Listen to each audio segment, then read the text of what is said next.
Hey guys, Adam here from Relume, and in this video I'm going to show you the fastest way to build a custom website on Webflow without compromising on quality, and I'm going to be using the Relume library to do this. Now this video will be split into two parts. I'm going to take you all the way to the start of the process in Figma, and then I'm going to take you through all the way to the end of the process in Webflow. So let's get stuck in.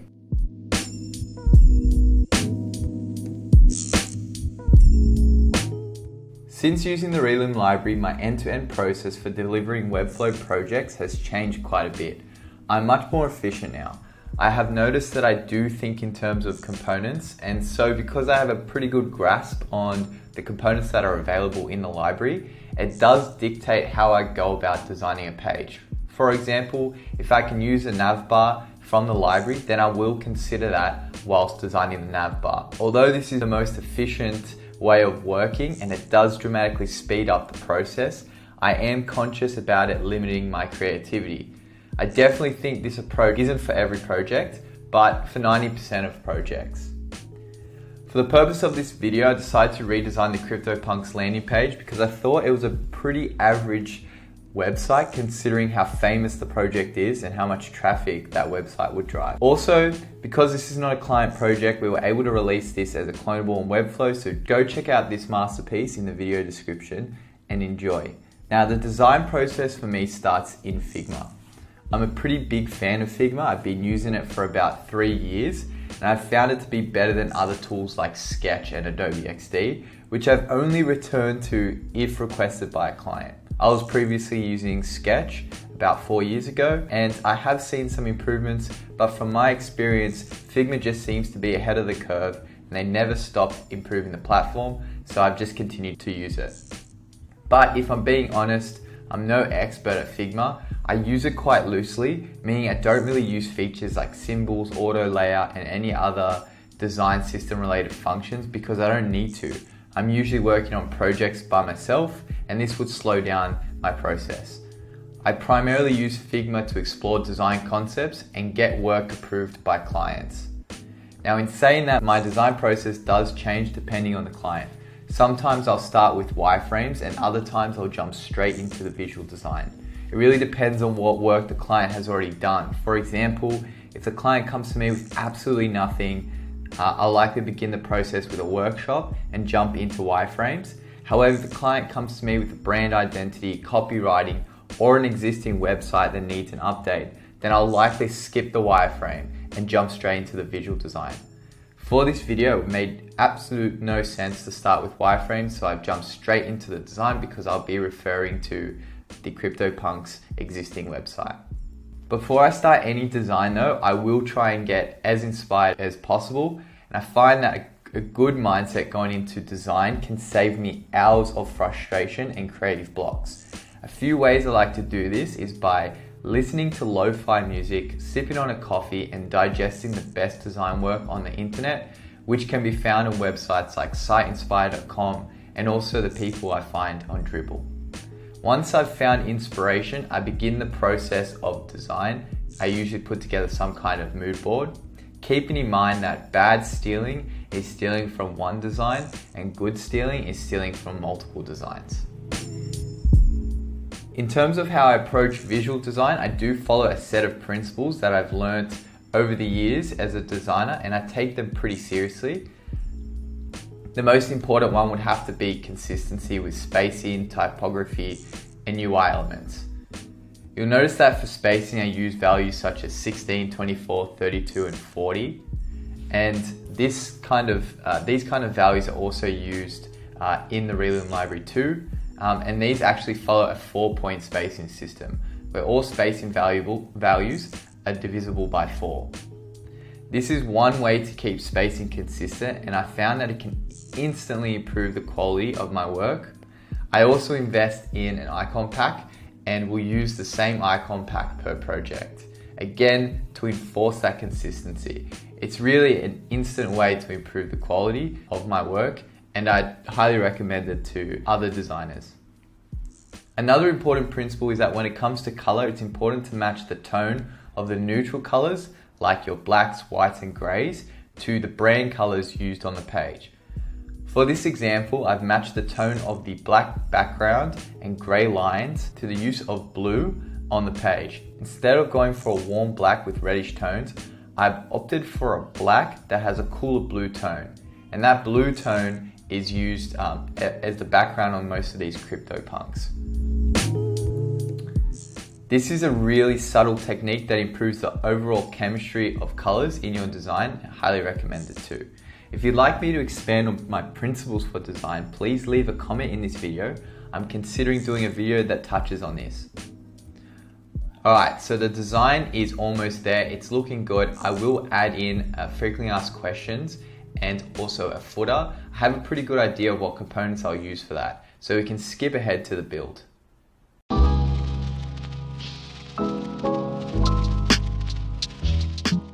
Alright, it's now time to build. I've got my timer here, which I'll start once we actually start the build process. But before we start, I have exported all the assets from the Figma file and have added them to a folder. I'm not usually this organized, but by doing this, it'll make the build process much smoother. Also note that all assets have been compressed using the website tinypng.com. So there are no delays with the website's load speed at all. That's really important to compress the images. All right, it's now time to build, and I'll press play.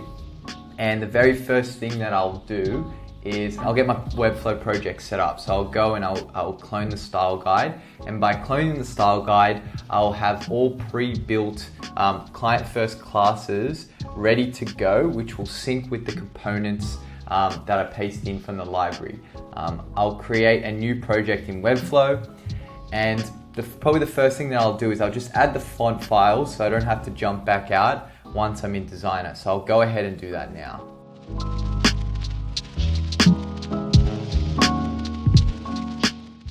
Okay, so before I start to build in Designer, I'll actually search through the library to find all the components that I need for the design.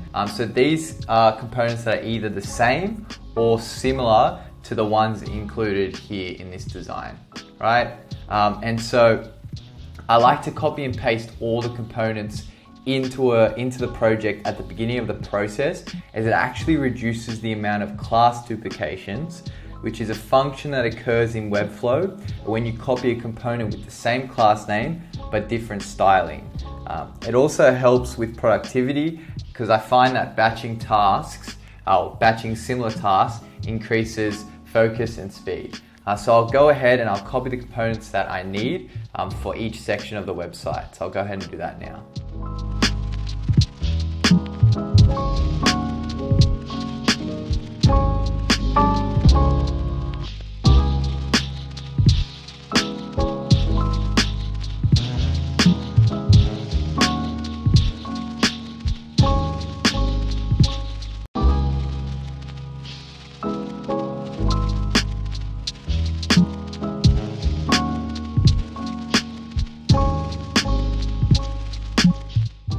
Alright, so you might be wondering why I've pasted in some random components. Well, that's because I couldn't find components that are exactly matching, and it's still useful to have 50% of the sections built as opposed to starting from scratch. Unfortunately, I'm using version 1 of Relume library and it doesn't have every single component imaginable yet. The next step now will be to add in all the content from the design, so I'll go ahead and I'll do that now. Again, I am batching tasks here.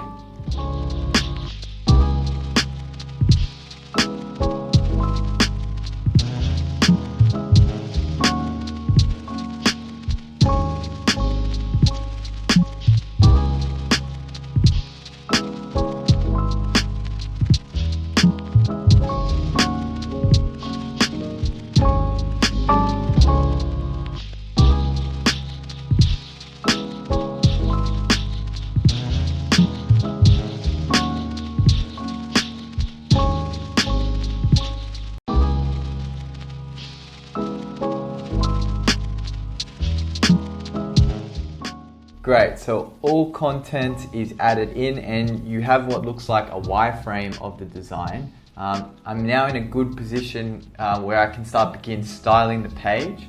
and I've only been working on this project for 12 minutes, as you can see. So how good's that? I've virtually created an entire wireframe in 12 minutes. That is mobile responsive, and just requires a bit of styling. Now, the very first thing I'm going to style is the typography. The easiest method is to jump over to the style guide. You'll notice in the style guide, there are two sets of headings, HTML headings, and also heading classes. The difference between the two is that the HTML headings are the parent class of all headings, and the heading classes are additional classes which can be used to override the visual design of a heading tag. For example, let's imagine I'm wanting to use a H3 for SEO or accessibility purposes, but I want the H3 to look like a H1. Well, then I'd go ahead and add a class heading XX large to the H3, which I'll just do right now to show you as an example. Okay, so now back to editing the classes. I'm going to go ahead, I'm going to change all the typography class styling to match the design. I've decided to go with -3% letter spacing, I think. Let me just check. Yeah, -2%. I might even just bring that to a -3%. And so I'm going to add that into all the heading classes now. Actually, before I do that, I will edit the body and I'll change the font to circular standard. This is just a quick way to edit all the fonts on the page, and then I'll go back to the heading and I will start editing.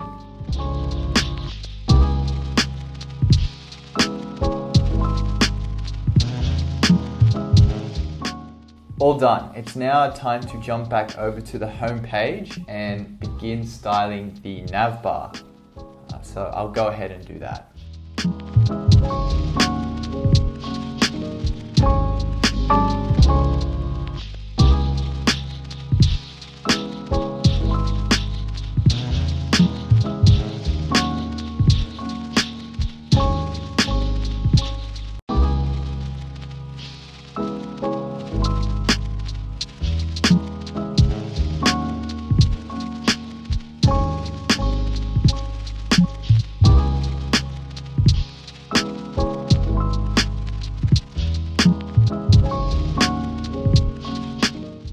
Cool, so as you can see, the navbar has been styled and is looking identical to the design. The next step will be to make sure it's responsive, but I might batch that as a task for later when I go through just making all the sections look good across tablet and mobile.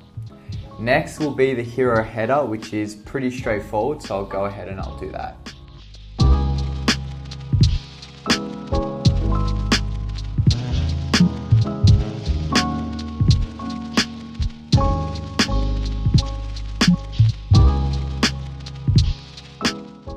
Alright, so the hero header is done. It's now time to build the carousel animation, which I'll walk you through as I'll be tweaking this component a fair bit.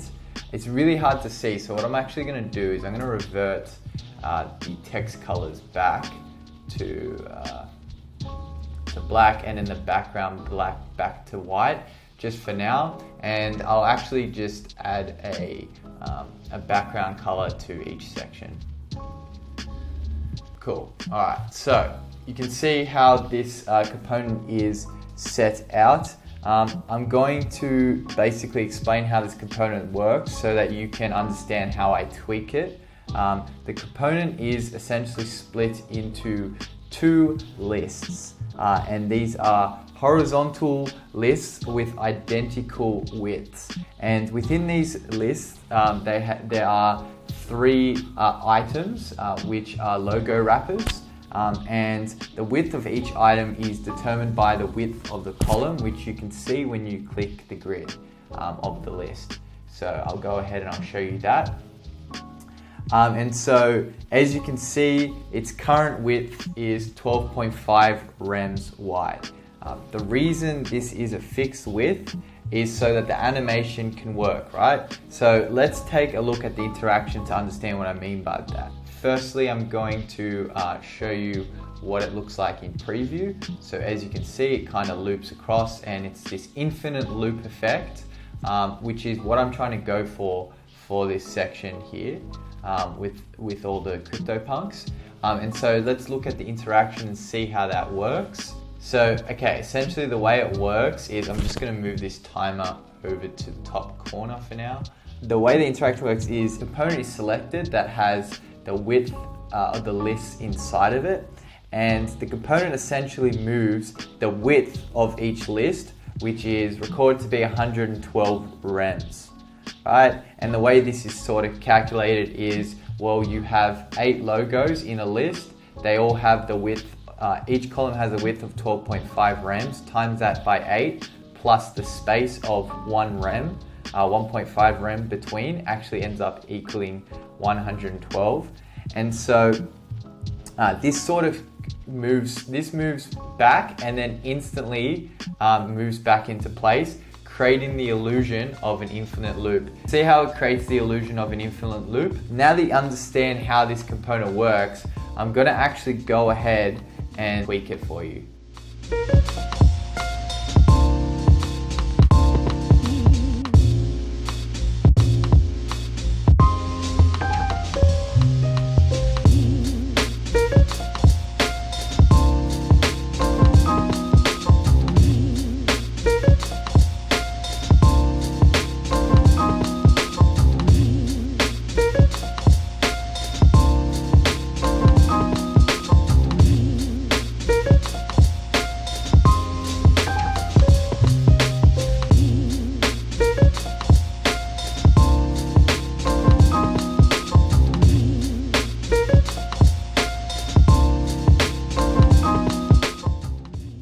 So hopefully you guys were able to follow along to see what I did.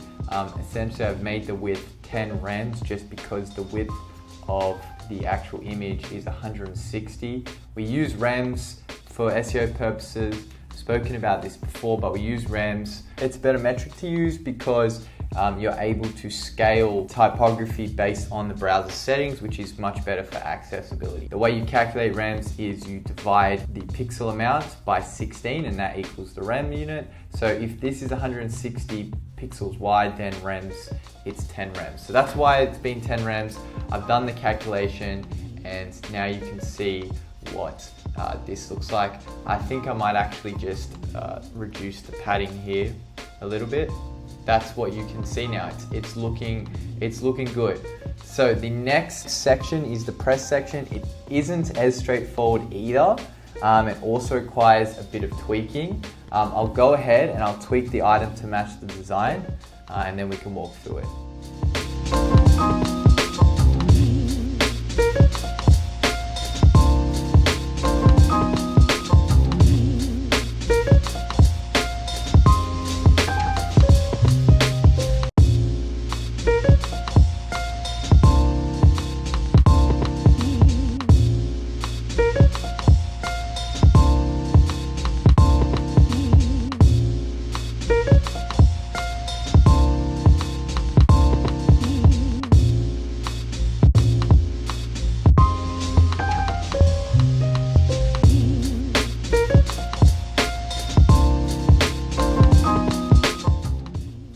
So the press section is looking good. This section could potentially be a CMS section. Most blog sections are actually set up to be CMS collections. Now, I'm going to take you through how to convert a component from the Relume library into a CMS collection. And so the very first thing I'm going to do is I'm going to go into the database. I'm going to create a database called Press Articles, a collection called Press Articles. It's going to have an image, it's going to have a heading title, and it's going to have a link. Cool. All right, so I'll go ahead and I'll create that collection and I will add in all of the assets for it. All right, so all the collections, all the CMS items have been added in. I will then go to adding a collection here and I'm going to connect it to the database of Press Articles. And I guess the first thing I want to point out is that the basic structure of a collection list is copied with the structure of how this component is actually set up. So you have a list wrapper, a list, and an item. And so what you want to do first is you want to name the collection list with the same classes. So for now we're calling this blog 36 list wrapper, but we're likely to change the name of this, but we won't do that just yet. We'll just match this so that you can pick up all the styling that has been applied.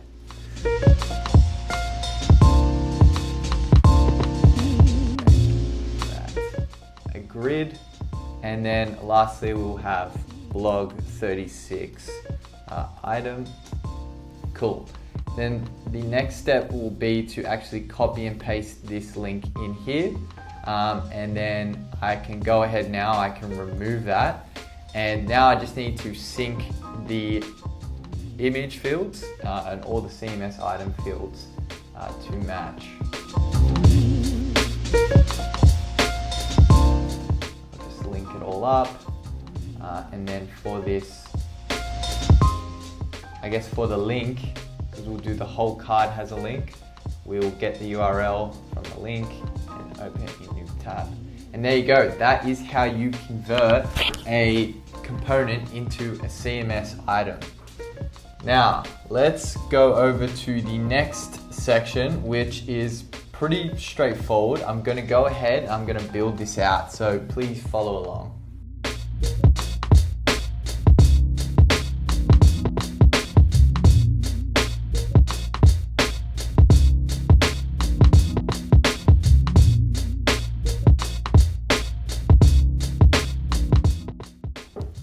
Now here I'm actually going to combine the two sections just because it makes sense that we can combine these. Currently it has basically no margin between this, and if I'm just referring to the design, there is some spacing between these two components. And so what I'm going to do is I'm going to wrap this first component in a margin bottom class to create some spacing. That way we can put this into one entire section. So I'll go ahead and do that.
Great, so that brings me to the end of the black background sections.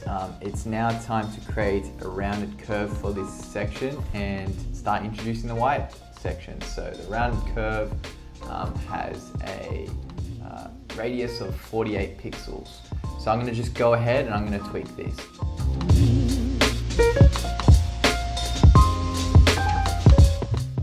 Perfect. Now for the slider, which is pretty straightforward, I will be tweaking the positions of the arrows here, so please do follow along.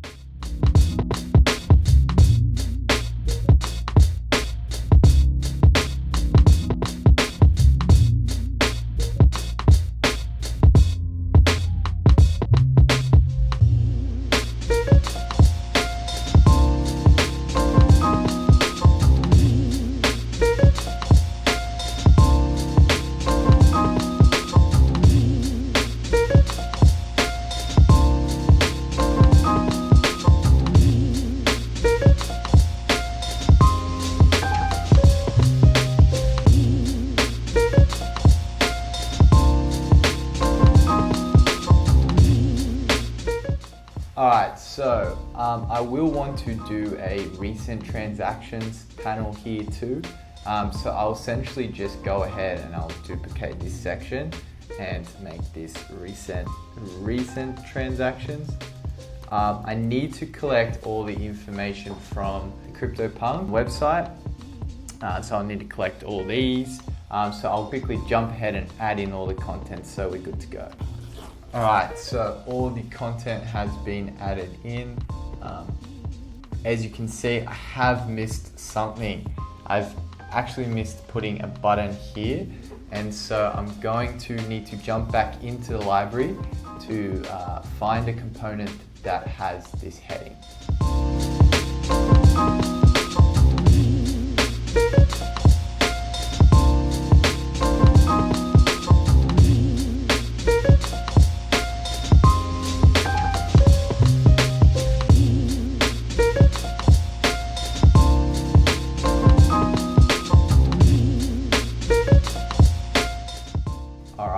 Now I have noticed that the secondary class has slightly different padding here, so we just want to be super consistent with UI elements, and so just adjusting that. Okay, cool. Now I can copy and paste this into this section here.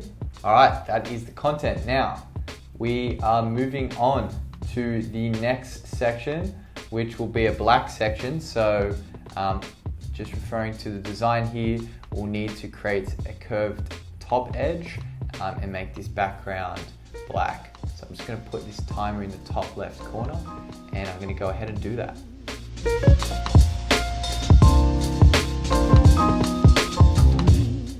All right, that's done. Now this section actually uses a interaction.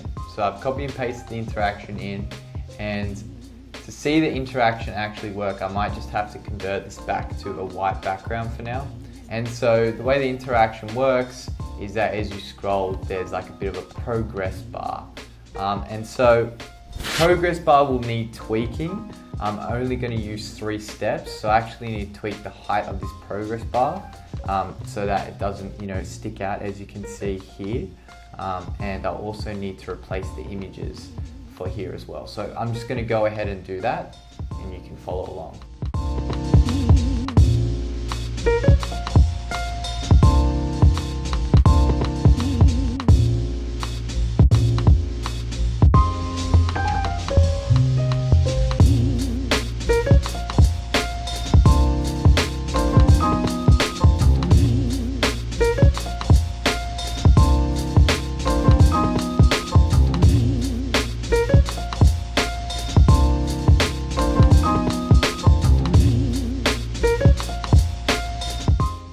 Great, now we've almost finished styling the sections. I'm going to go ahead and finish off the rest of the page, which is pretty straightforward, and then we can circle back.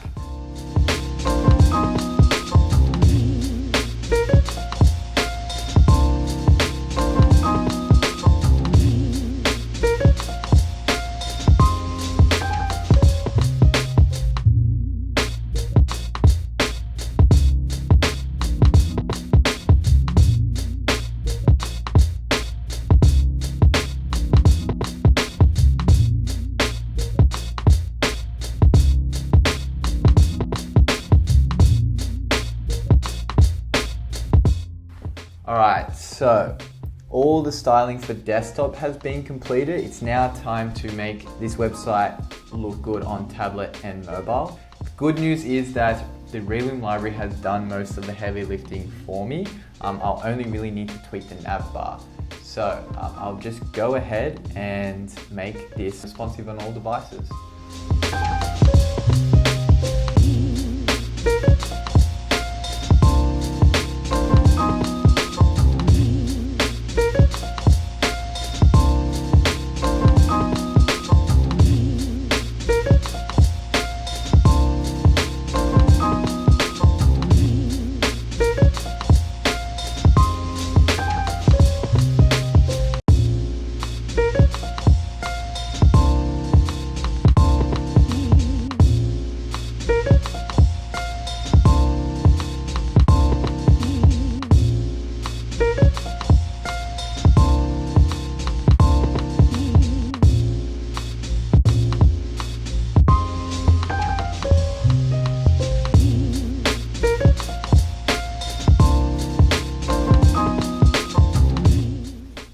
Alright, we're almost there. What's left to do is to add some interactions to take this website to the next level, but we have built a landing page and a pretty decent landing page that under an hour, which is pretty cool. I'm going to now add some interactions.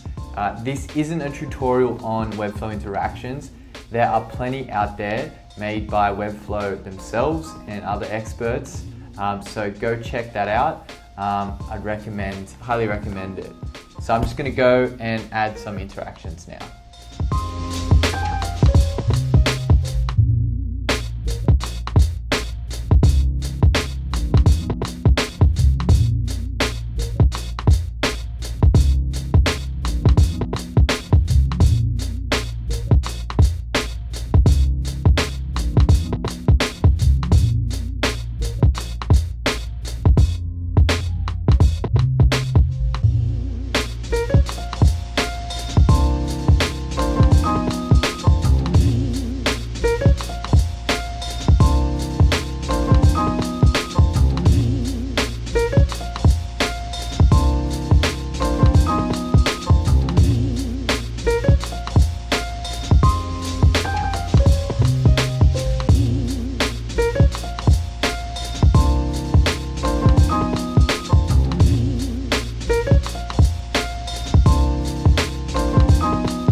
Alright, so the interactions have been added. We can have just a quick look at some of those interactions.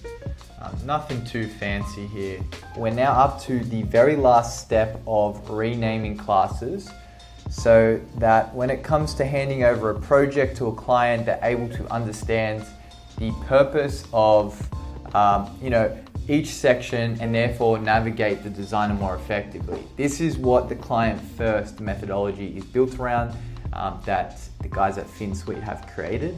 And so it is key that you learn how to name your classes in the client first way. So FinSuite have some documentation. I would advise you to go check out their documentation. But put simply, each div class needs to empower a non-technical person to manage your website. It needs to be clear and informative and descriptive in your class naming, and it needs to give the reader as much context into the purpose of that class, and also it needs to have no abbreviations, no shorthand, and no confusion. Now I'm going to go ahead and rename all the classes.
Alright, and this page is built and ready to publish. If you wish to unpack the naming of classes, make sure you check out the clonable. The link is in the video description. It's now time to publish this project and check it out.